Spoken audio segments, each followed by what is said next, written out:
عندك السردين وحرتي كيفاش طيبيه. اليوم جبت لك واحد الوصفة عريقة، وصفة قديمة تقليدية جزائرية. تابعوا معايا البنات هذه الوصفة. أول حاجة صلوا على نبينا محمد، اللهم صل وسلم وبارك على سيدنا محمد. اللي دخلت جديدة ومازال ما اشتركت في القناة، اشتركي في القناة إن شاء الله تلقاي غير جديد وغير الوصفات الاقتصادية والمفيدة. والبنات اللي موالفين معايا شكرا لكم حبوباتي. اليوم هذه الوصفة هي وصفة السردين، وصفة روعة روعة روعة البنات، جبتها لكم بوصفتها التقليدية العريقة. جيبي كيما راكم تشوفوا، جيبي السردين تاعك، نقيه كامل، غسليه مليح مليح من هذوك كامل النجوم، نحيلو العمود الفقري ونحيلو هذيك الشوكة تاع الظهر، حطيها على جهه. وجيبي الدرسة تاعك، الدرسة السردين يحب الدرسة، يحب الثوم. هنا عندي انا نحب الثوم، درت كمية تاع الثوم. عندي هنا فلفل قناوة، هذاك الحار اليابس شمختو في الماء سخون ودرتو. عندي المعدنوس، هذه هي العقدة تاع السردين. عندي الكمون، عندي الكمون وعندي الفلفل الكحل، الفلفل الاسود، وعندي العكري. هذو هما التوابل تاع السردين. اللي تحب تزيد راس الحانوت.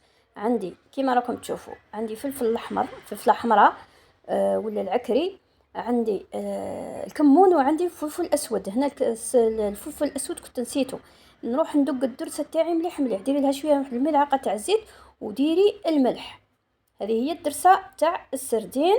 تجي واحد البنة خرافية. هذه هي الوصفة التقليدية العريقة تاع السردين. هذه هي شطيطها سردين. بعد كيما راكم تشوفوا هذه الدرسة نقسمها على زوج، يعني تقدري تطحنيها تدقيها في المهراز، ولا تقدري تطحنيها في لاشوار.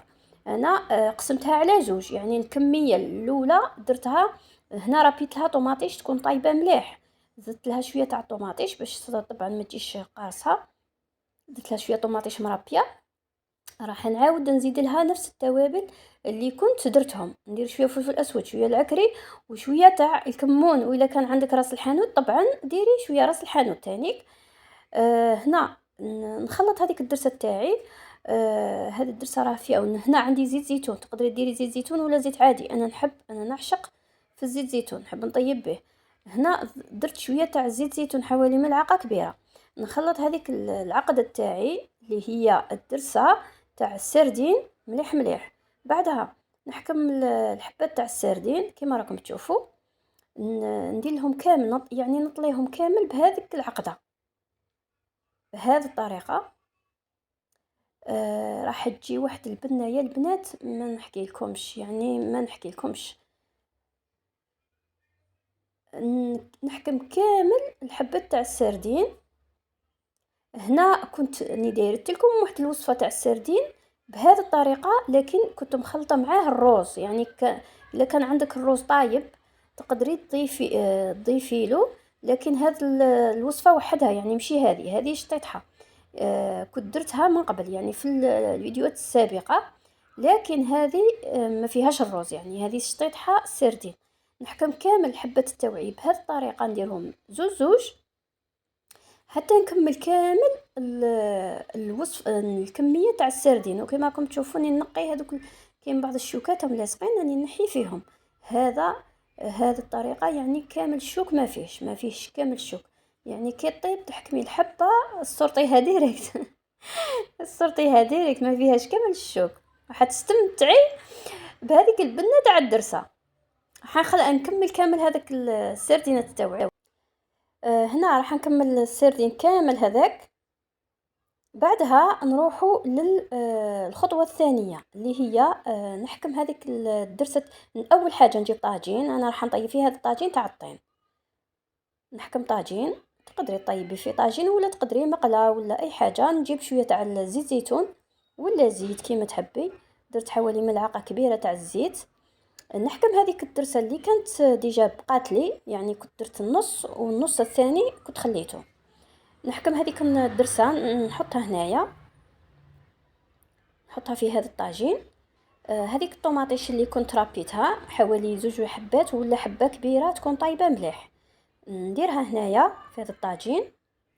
هذه الصلصه تاع السردين، يعني هذه هي الصلصه تاع السردين. نجيب ثانيك واحد التوابل، هذوك التوابل كامل نعاود نزيد ندير شويه شويه، يعني كيما كنت سبق وذكرت التوابل كامل. انا هنا البنات نسيت كامل الفلفل الكحل حتى درتو مع الاخر. الفلفل الكحل طبعا ضروري للمرميطه، يعني ما تقدريش طيبي بلا الفلفل الكحل. عندي شويه تاع الملح، شويه فلفل اسود، شويه عكري طبعا، وعندي شويه الحار راه ديجا هذيك الدرسه راهي حاره.